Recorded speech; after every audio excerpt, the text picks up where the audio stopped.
nih, nggak usah pada soto ya. Banyak ya nggak tahu. Gue sendiri juga nggak tahu sih. Coba kita tanya, gimana caranya kolor nggak bikin gatel? Bener kan? Betul. Gimana supaya nggak nyelip? Ya kan? Bener ya? Kira-kira seperti itu ya. Halo teman-teman SEO, kita ketemu lagi di Essential Stock.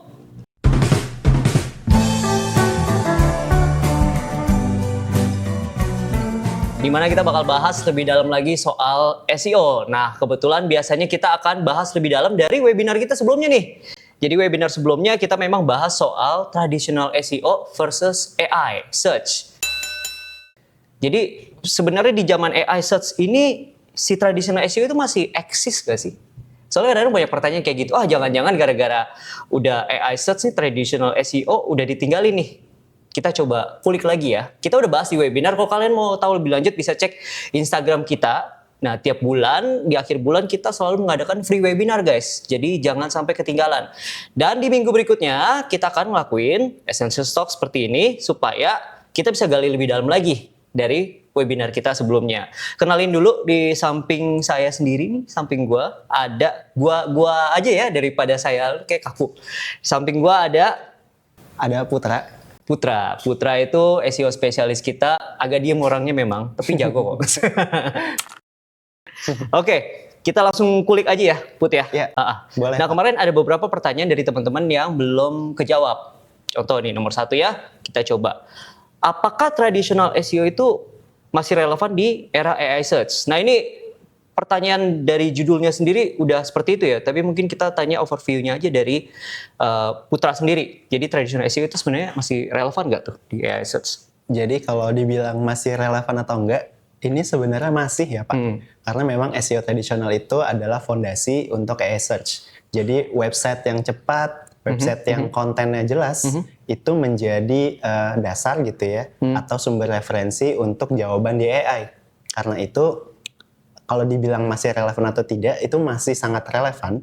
Hanya saja kita tidak menjadikan SEO itu sebagai tujuan akhir, tapi lebih kepada dasar supaya memang brand kita bisa lebih dikenal oleh AI. Oke. Tapi berarti intinya sebenarnya mungkin kita harus tahu dulu kali ya flow-nya ya. Sebenarnya dari pencarian di AI itu, hasil pencarian di AI terutama di Google Generative Result ya, sama di LLM, itu sebenarnya berarti basicnya ngambil dari SEO, betul ya? Betul, jadi memang data yang diambil oleh AI itu merupakan data-data yang berasal dari konten-konten yang memang bisa diakses secara publik. Contohnya seperti halaman artikel, halaman terkait dengan product page, kemudian halaman yang berkaitan dengan service ataupun jasa sebuah brand. Jadi informasi-informasi yang bisa diakses secara publik itu yang kemudian menjadi sumber referensi yang ada di jawaban AI. Gitu. Berarti kalau boleh disimpulkan sebenarnya traditional SEO itu bukan menggantikan ya, tapi bagian ya dari AI search ya. Jadi kalau kita gambarin fondasinya itu tetap SEO tradisional, baru kemudian dari pencarian itu ditarik lagi nih sama engine AI nih buat hasil result dari AI-nya. Betul sekali. Oke, jadi secara dari teknisnya nih ya, beda nggak sih sebenarnya SEO tradisional sama ngerti sih itu kan basicnya AI search ya. Tapi jangan-jangan ada approach berbeda nih supaya lebih nongol di AI atau lebih nongol di SEO tradisional atau di Google Search atau di Search Engine Search sama di LLM. Itu sebenarnya secara teknis ada nggak? Misalnya gue pengen nih lebih nongol di LLM atau di Google Generative atau lebih nongol di SEO tradisional gitu. Oke, jadi kalau untuk yang secara teknis ya kita ngomongin kalau SEO tradisional itu memang fokusnya lebih kepada keyword dan juga ranking. Tapi kalau yang AI SEO ini fokusnya lebih kepada pemahaman. Jadi AI SEO itu lebih fokus AI SEO itu fokusnya adalah bagaimana supaya AI itu mengenali atau memahami brand kita secara benar. Ketika memang AI itu sudah memahami atau mengenali brand kita secara benar, maka brand kita punya kemungkinan lebih besar untuk bisa muncul di jawaban AI. Jadi fokusnya agak sedikit berbeda kalau AI SEO itu ketimbang yang SEO tradisional. Itu untuk fokus ya, tapi secara teknis berarti sebenarnya nggak terlalu beda jauh? Secara teknis tidak terlalu berbeda jauh, mungkin lebih ke adjustment terhadap delivery kontennya. Jadi delivery kontennya itu nanti akan dioptimasi sebagaimana rupa, supaya memang lebih mudah dikutip atau dijadikan sumber referensi oleh AI. Tapi secara fondasi itu kurang lebih sama sih Pak. Jadi Oke. SEO tradisional itu akan menjadi dasar ataupun fondasi supaya memang konten kita bisa lebih mudah dikutip oleh AI. Nah, ini masuk nih sama pertanyaan teman kita nih Agus nih ya. Dia berarti kalau misalnya boleh gua simpulin lagi, sebenarnya secara teknis sama foundation, tapi tujuan akhirnya lah ya yang beda. Betul. Jadi kalau misalnya Google itu mungkin lebih ke rank, lebih ke arah KPI-nya rank ya. Gue coba simpulkan ya, berarti ya ini sebenarnya masuk nih sama pertanyaan Agus namanya ya. Kemarin sempat nanya, sebenarnya cukup sesuai sama yang tadi lu jelasin ya. Berarti secara foundation itu sama, cuma tujuan akhirnya beda. Betul. Bener ya. Jadi benar gak sih kalau dibilang ranking 1 di Google itu udah bukan tujuan SEO? Oke, jadi sebenarnya ranking 1 di Google itu masih penting ya Pak Tom. Tapi memang bukan menjadi satu-satunya tujuan. Karena setelah ranking 1 di Google, itu biasanya kita juga perlu optimasi lagi supaya memang website ataupun brand kita bisa muncul di AI.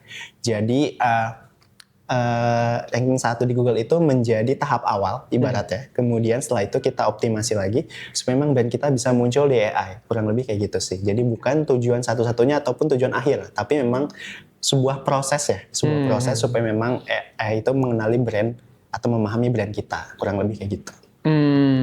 Oke.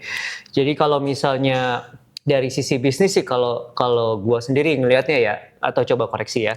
Kalau misalnya AI search itu lebih buat brand awareness. Nah, kalau misalnya SEO juga sebenarnya brand awareness, cuma kan banyak tujuan-tujuan lainnya ya, lebih conversion, kadang-kadang conversion, peningkatan traffic website dan lain-lain. Sedangkan kalau perlu diakuin, koreksi kalau saya salah ya, AI search itu sebenarnya nggak terlalu mendatangkan traffic. Cuma paling nggak secara brand awareness itu cukup mengangkat. Nah kalau misalnya dari SEO tradisional memang tetap KPI-nya lebih ke arah traffic dan conversion. Benar atau nggak? Ada bisa lebih dalam nggak soal? Oke, jadi mungkin kalau untuk yang SEO tradisional itu fungsi utamanya betul untuk conversion ataupun untuk mendatangkan leads gitu ya. Dan kemudian kalau untuk AI sendiri memang tujuan utamanya adalah brand awareness. Nah, kenapa dua-duanya itu sama-sama penting dan kenapa dua-duanya itu saling berhubungan gitu ya? Karena ketika suatu brand itu muncul di AI, maka brand itu bisa menjadi salah satu bahan pertimbangan user untuk memenuhi kebutuhannya. Artinya brand tersebut bisa masuk ke dalam buying journey-nya si user. Ketika si user itu sudah mempertimbangkan sebuah brand, kemudian user itu kemudian akan biasanya mencari tahu nih detail terkait dengan brand tersebut, detail terkait dengan produk atau service yang ditawarkan, kemudian mencoba mencari websitenya. Dari situ mungkin akan dilihat apakah produk atau service ataupun jasa yang ditawarkan itu sesuai atau tidak dengan kebutuhan dia. Kalau memang cocok, nanti akan digunakan atau terjadi transaksi di sana. Jadi fungsinya saling berhubungan sih Pak. Jadi selain untuk kenapa kita bilang dua-duanya penting, yang pertama karena kita itu muncul di AI dulu, kemudian setelah masuk ke buying journey si user, kemudian user bisa masuk ke dalam websitenya, kemudian melakukan transaksi. Jadi dua-duanya sama-sama pentingnya. Ini seru sih soal buyer journey ya, mungkin gue bisa tambahin sedikit. Sebenarnya sekarang mulai ada shifting buyer's journey dibanding dulu waktu masa tradisional SEO ya. Kalau masa tradisional SEO kan orang dikit-dikit nyarinya di Google, bener ya. Kalau sekarang kalau kita lihat transformasinya atau revolusinya dari Gen Z terutama ya, Gen Z apalagi Gen Alpha itu udah mulai mencari sesuatu itu lewat LLM. Ya kan, Google lah, ChatGPT kah, atau Gemini kah gitu kan. Mereka kan tanya dulu nih, misalnya kira-kira gue mau beli sepatu yang bagus, mereknya apa nih buat lari gitu kan. Nah itu buyer's journey yang pertama kan. Kalau dulu mereka kan cari di Google dulu. Betul. Kalau sekarang buyer's journey-nya udah di-cut nih. Orang masuk ke AI search dulu, baru kemudian mereka consider untuk cari lebih tahu lebih dalam lagi, mereka baru masuk ke Google. Betul. Kira-kira seperti itu ya. Betul. Oke. Nah, jadi itu cukup menjawab sih mana yang lebih penting ya, muncul di ranking 1 di Google atau muncul di AI search. Jawabannya sebenarnya dua-duanya ya. Dua-duanya penting karena tujuannya memang berbeda gitu. Nah, ini cukup seru nih. Jadi kalau kita udah bahas nih soal tujuannya dan lain-lain. ada lagi nih yang bertanya nih, ini lebih dalam lagi nih. Kira-kira kita harus bikin konten kayak gimana nih yang bisa ditarik oleh AI untuk masuk ke dalam algoritma mereka sehingga mudah ditemukan. Kasarnya, kalau misalnya di SEO, keywords apa nih kira-kira yang style keywords apa, cara penulisan seperti apa yang lebih diserap oleh AI dibanding oleh search engine. Nah, ini ada bedanya nggak? Oke. Jadi kalau untuk SEO tradisional itu fokus utamanya balik lagi ya ke keyword dan juga kemudian optimasi konten dari segi on page-nya ya, dari segi isinya, kurang lebih seperti itu. Tapi kalau untuk AI search sendiri itu fokus utamanya lebih ke ada istilahnya topical authority ya. Jadi AI itu sangat-sangat memperhatikan topical authority sebuah brand. Jadi ketika mungkin bahas sedikit ya, Pak Tom ya. Jadi topical authority adalah seberapa besar otoritas sebuah brand untuk membahas suatu topik tertentu. Jadi semakin besar atau semakin tinggi otoritasnya, maka semakin dipercayalah brand tersebut oleh AI atau search engine untuk bisa membahas topik tersebut. Jadi kalau untuk konteksnya AI, jadi AI itu tidak hanya melihat keyword saja. Seperti SEO tradisional, tapi yang dilihat oleh AI yang pertama adalah topical authority-nya bagus atau tidak. Jadi kalau memang topical authority itu sudah bagus, biasanya brand itu akan sering muncul di jawaban AI dan kemudian sering juga dijadikan sumber referensi oleh AI untuk menjawab pertanyaan-pertanyaan dari user. Jadi perbedaan simpelnya mungkin kalau SEO tradisional itu fokusnya ke keyword, kalau AI itu fokusnya lebih ke topical authority. Jadi semakin bagus topical authority sebuah brand, maka semakin sering juga dia muncul di jawaban AI. Topical authority ya? Iya. Gue yakin nih teman-teman juga banyak nih, nggak usah pada soto ya. Banyak yang nggak tahu topical authority itu apaan, benar kan? Nah coba, gue sendiri juga nggak tahu sih. Coba kita tanya lebih lanjut nih, topical authority apa itu sebenarnya? Contoh praktisnya apa tuh, Putra? Coba. Jadi topical authority simpelnya adalah otoritas sebuah brand untuk membahas suatu topik tertentu dan bagaimana cara meningkatkannya gitu ya. Bagaimana sebuah brand itu bisa dilihat punya topical authority yang bagus. Itu simpelnya adalah ketika sebuah brand tersebut membahas sebuah topik secara mendalam. Jadi brand tersebut tidak membahas banyak hal tapi secara dangkal, tapi membahas sebuah topik tertentu yang memang relevan dengan niche mereka, kemudian dibahas secara mendalam. Itulah yang disebut brand yang memiliki topical authority yang bagus. Karena itu salah satu fungsi artikel itu adalah untuk meningkatkan topical authority mereka. Jadi artikel itu dibuat nggak hanya asal-asalan nih Pak Tom, tapi memang relevan dengan niche mereka.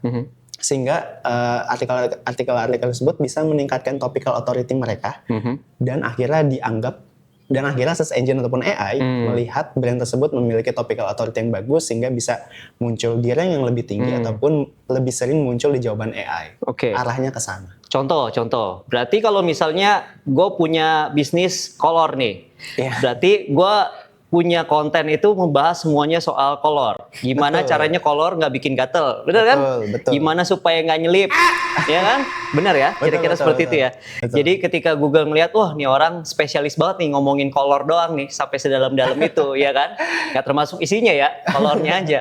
Nah, di situ si Google bukan cuma Google ya, AI search ya, bakal lebih ngelihat, oh nih orang expert nih di bidang ini kan. Betul. Jadi kalau ada pertanyaan soal kolor, nah yang keluar website kita, benar ya? Betul sekali, Pak. Oke. Seru. Jadi kalau misalnya begitu, saatnya sekarang berarti buat SEO spesialis, buat merubah, atau gimana nih? Atau kita ngerubah semua konten kita, atau kita tetap bikin dua nih, satu yang spesifik buat keywords, satu lagi buat AI search. Gimana tuh? Jadi untuk tahapannya sendiri mungkin seperti pertanyaan pertama ya. Jadi SEO tradisional itu adalah fondasinya. Dan on top of it, kita perlu optimasi untuk AI search. Jadi fondasinya tetap SEO tradisional, Pak Tom. Jadi tetap keyword, tetap optimasi on page dan juga off page. Off page, BTW udah dibahas ya di podcast sebelumnya, di Mobil Talks Essential Stock sebelumnya, terkait dengan backlink, itu bisa ditonton aja. Itu juga tetap penting. Jadi SEO tradisional itu sebagai fondasinya. Kemudian di atas itu, delivery konten yang perlu kita adjust. Jadi delivery kontennya perlu kita buat sedemikian rupa, memang supaya lebih mudah supaya bisa lebih mudah dikutip oleh AI. Nah, misalkan color tadi ya. Color tadi kita sudah spesialis banget gitu ya, membahas color dari yang hal yang remeh-temeh gitu ya sampai yang mendalam gitu. Kita bahas semua tuh tentang color. Kemudian delivery content ya, itu di-adjust. Jadi topiknya sudah bagus, topik autornya sudah bagus, kemudian delivery content-nya tuh di-adjust bagaimana memang AI itu bisa lebih mudah untuk mengkutip artikel ataupun jawaban mereka dari website kita. Adjust-nya kayak gimana? Salah satu hal yang mungkin paling gampang untuk diimplementasiin adalah direct answer. Jadi buat artikel kita supaya memang ketika ada pertanyaan berkaitan dengan color misalkan, itu jawabannya langsung. Jadi misalkan apakah color itu bahan color apa yang nggak bikin gatel? Nah itu delivery content-nya bisa kita adjust. Jadi bahan color apa yang bisa nggak bikin gatel gitu? Misalkan bahan katun misalkan. Jadi jawabannya itu langsung direct answer. Itu salah satu cara ya, satu cara untuk supaya memang konten kita atau delivery konten kita lebih mudah dikutip oleh AI. Jadi balik lagi, secara teknis kurang lebih sama. SEO tradisional adalah sebagai fondasinya, kemudian di atas itu delivery kontennya perlu kita adjust.